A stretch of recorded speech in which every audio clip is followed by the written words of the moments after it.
Juan 3. May usa ka pangulo sa mga Hudeo nga ginganlag ni Nicodemo, nga usa ka sakop sa pundok sa mga Pariseo. Usa ka gabi niya na miadto siya kang Hesus ug miingon kaniya, Rabbi, nasayod kami nga ikaw usa ka magtutudlo nga pinadala sa Dios. Walay tawo nga makahimo sa mga milagro nga imong gipamuhat, gawas kon ang Dios mag-uban kaniya. Si Jesus mitubag, sultihan ko ikaw, walay makakita sa gingharian sa Dios, gawas kon siya mataw pag-usab. Unsaon man pagkatawo pag-usab sa usa ka tawo nga tigulang na, makasulod pa ba di ay siya sa tiyan sa iyang inahan aron magpakatawo pag-usab? Nangutana si Nicodemo. Si Jesus mitubag, sultihan ko ikaw, walay makasulod sa gingharian sa Dios, gawas kun matawo siya pinagi sa tubig ug sa espiritu. Ang gianak sa tawo, tawo usab, ug ang gianak sa espiritu, espiritu usab. Ayaw ikahibulong nga ako nag-ingon kanimo nga kinahanglan magpakatawo kamo pag-usab. Ang hangin muhuros, bisan asa kini buot mo padulong. Madungog mo ang paghuros niini apan wala ka mahibalo, diin kinigikan o asa kining padulong. Sama usab niini ang tanan nga mataw pinaagi sa espiritu. Unsaon man pagkahimo niini, nangutana si Nicodemo. Si Jesus mitubag, wala ka ba mahibalo niini nga inila ka man unta nga magtutudlo sa Israel? Sultihan ko ikaw, gisulti namo ang among hibaluan o matuod kami sa among nakita apan nagdumili kamo sa pagdawat sa among mensahe.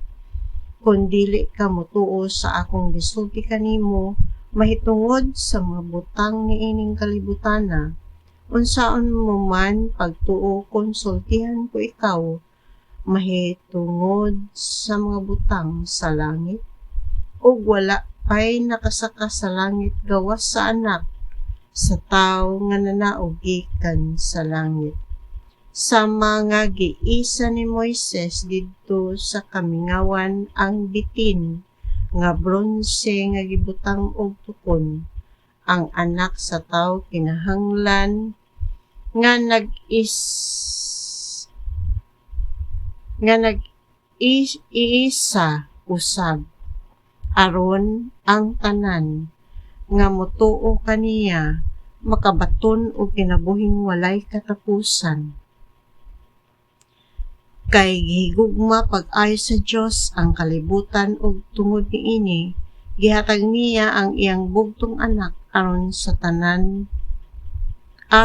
ang tanan nga motuo kaniya dili malaglag, kundi makabaton hinuon sa kinabuhing dayon. Kay wala ipadala sa Dios ang iyang anak nganhi sa kalibutan aron pagsilot, kundi aron pagluwas niini. Ang tanan nga mutuo sa anak dili silutan, apan kadtong dili mutuo kaniya, gisilutan na kay wala man siya mutuo sa bugtong anak sa Dios.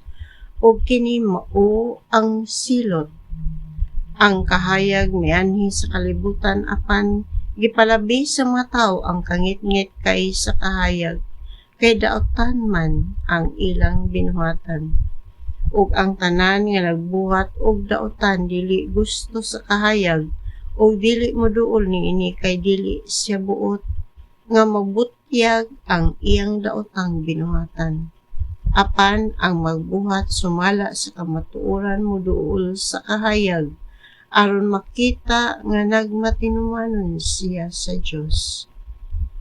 Human niini si Jesus ug ang iyang matinun-an nangadto sa lalawigan sa Judea. Nagpabilin siya didto og pipila ka adlaw uban kanila og namunyag siya. Namunyag usab si Juan didto sa Enon nga dili layo sa Salim, kay daghan magtubig didto.